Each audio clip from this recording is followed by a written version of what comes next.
Okay, so I'm about to ask a kind of sensitive question that applies to quite a bit of us, actually. So get ready.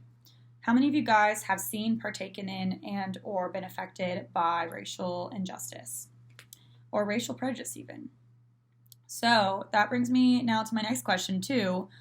How many of you guys are actually active voters slash or even registered to vote? I know a lot of you guys probably don't think that these two things correlate with one another, but I promise you they do, and I'm about to explain exactly why. So, according to the Pew Research Center, the Census Bureau reported at 245.5 million Americans are actually eligible to vote as of 2016. But only 136.8 million Americans voted in the 2016 elections. That's only a 55.7% voter turnout rate, which is much lower than many other countries in the world. So I believe we as Americans, we have the right to vote, and we're given that right. So we should use that right to actively vote and promote systematic change and abolishing racism and by voting against racism. So as an active voter, I always make sure to research my candidates at the state, national, and county level to make sure I'm voting for someone that's going to fight for our human rights and is going to help find justice in a broken system. So today we're going to go over some of the points that I have set up for you guys. So we're first going to be addressing why racism is still very much alive and well and what that looks like in our country today. And then we're going to kind of dive in on how we as Americans can use our right and our voice to change that. We hold the power more than you guys think. And finally, we're just going to visualize at the end of it, if we did all this collectively, what that would look like for us as a country. So that kind of brings me to my first topic about how, yes, racism is still very much alive and well. It is 2020, but unfortunately, racism isn't dead. It just evolved into modern day society. So how'd that happen? It's through institutionalized racism. Systematic oppression, which is a form of institutionalized racism, is passed off as just people doing their jobs because they're not being overtly racist. They're racially biased, and they're allowed to be racially biased because on paper you can't document that. So, in today's society, a great example is the injustice of the police brutality on minorities. It's raised attention and coverage of the media, and as well as us, and all of the killings of these officers are doing on all these young black men and women. And they are not getting convicted for these murders, and most of them are wrongful murders. And you know why? Because according to the Abuse and Power of Police Power in America, the Historical Milestones and Current Controversies book, officers are actually given autonomy in when to use lethal force, and as long as it's in those policy guidelines. In fact, the court case Graham versus Connor in 1989 states the new language that was introduced in these lethal force policies is, quote, objectively reasonable, which means it's whatever is reasonable based on the facts and circumstances and not the intent of the officer. But that kind of helps us and protects us in a way, but also they added another clause which also added the words totality of circumstances, which means the conditions known by the officer when making a decision at the time when to use lethal force. So this gives them subjectivity on when to use that lethal force, and it gives them more autonomy on when they feel that what's right and when is needed to use lethal force, which gives them more room to be racially biased and prejudiced. So that also brings me to another point on why institutionalized racism is still running rampant in America.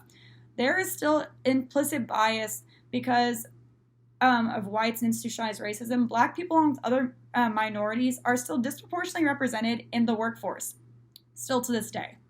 So according to the Book of Racism and Justice, because whites are disproportionately occupy elected government office, especially in more powerful positions, blacks suffer from the widespread use of political patronage, and to distribute government jobs. So this means that basically a lot of people get jobs through networking and word of mouth and just knowing the right person, because in the business world it's about who you know and not what you know, unfortunately. So most of the time white people live in very affluent neighborhoods and suburbs that are protected and safe, which is where a lot of other business people where you can do all this networking kind of reside as well. Except for these minorities, they live in more of a more poor neighborhood, and it's disproportionately all minorities and not a blend of everybody because of redlining to the 1930s. So this puts them at a disadvantage yet again. So that brings me to my next point. We can see that how racism is still very much alive and well, and it just looks so different. It's not slavery so much anymore, in the cotton fields, but it's in our society, and we don't even notice it. So how can we as Americans use our right to combat that? So honestly, United States, we have the Bill of Rights, we have the Constitution, we have the freedom of speech. We have our First Amendment that states that we have the freedom of speech, press, assembly, and the right to petition. So we need to use that freedom to facilitate systematic change. So we as Americans need to be proactive in creating change instead of just complaining about why we need to make the change. So we need to petition against racist acts and use our voice and human rights to change it. We need to actively research and vote for candidates that will fight for us and not against us in this situation. We have the power to change America more than we think, so let's all do it collectively. And in fact, Ira Katz-Nelson states in the Geneva Cobb-Moore's book of Bodily Evidence, Racism, Slavery, and Maternal Power in the novels of Toni Morrison, it's a mouthful, she states, quote, much of the Negro community is buried under a blanket of history and circumstances. It's not a long-lasting solution to lift up just one corner of the blanket. We must stand on all sides, and we must raise the entire cover to liberate our fellow citizens. So what she's saying is that we need to all collectively fight against this. We need to fight against racism and use our voice so we can lift the covers and see for what it is and change it. And this brings me to my last point, because now we just covered how we can change it. I want you all to visualize a country where we have done this and what it could look like. So we could very well live in a world where Americans feel represented, empowered, and heard. So many people, it's unfortunate, but they don't vote because they believe their vote doesn't count. And that's how the oppressor wins every single time, honestly. If we all collectively have this feeling that our vote doesn't count, then no, it won't count. And it gives the opponent the satisfaction of knowing that they're going to win because they depend on those non-voters to not vote, because that's a vote for them, basically. So they, like I said, they rely on non-voters, and because of that, at the end of the day, it's one less vote against them or vice versa. So don't let them have that satisfaction. And you fight for your voice and be heard, whether that be through voting, calling a congressman or senator, writing your grievances to a city council, or even standing up for yourself in a workplace. All these things can do so much to help create change and facilitate that change and standing up for ourselves. If we all collectively do that, we will start to see a big change.